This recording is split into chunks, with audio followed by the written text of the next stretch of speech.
তা আজকে চলে এসেছি আমাদের মালদার বিখ্যাত জিনিস, যেটা হচ্ছে সবথেকে বিখ্যাত মালদার আম। সেই আম বাগানে এসেছি, তবে এখনও কিন্তু আম হয়নি, কিন্তু আমের যা মুকুল এসছে, এত সুন্দর গন্ধ এখানে। সেই আমের মুকুলটা একটু দেখায় যে কী ধরনের মুকুল হয়েছে গাছে, শুধু দেখো তোমরা।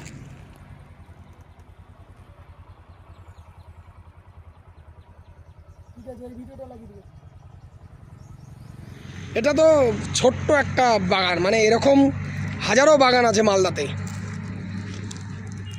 তো এখন আমি গাছ দেখে চিনি না কোনটা কি গাছ। আমটা হোক, তারপর আবার এসে দেখাবো। পুরো বাগানে যা দেখতে পাচ্ছ পুরো একদম মুকুলে ভর্তি। তো আশা করছি এবার অনেক বন্ধুকে আম খাওয়াতে পারবো, চেষ্টা করব যতটা পারি নিয়ে যাওয়ার, কারণ আম যখন বড় হয়ে যায় তখন তো ওজনটা ভালোই হয়। তো যাই হোক, এটা কিন্তু আমাদের বাগান নয়, এটা লোকের বাগান। আমাদের বাড়ির আশেপাশে আমাদের বাগান নেই, তো তবুও আমরা যতটা চেষ্টা করি আমাদের বন্ধুদেরকে আম খাওয়ানোর চেষ্টা করি। আবার এবার চেষ্টা করবো, দেখা যাক আমের ফলনটা এবার কেমন হয়। আম হোক, তারপরে আবার আর দেখাবো। টাটা।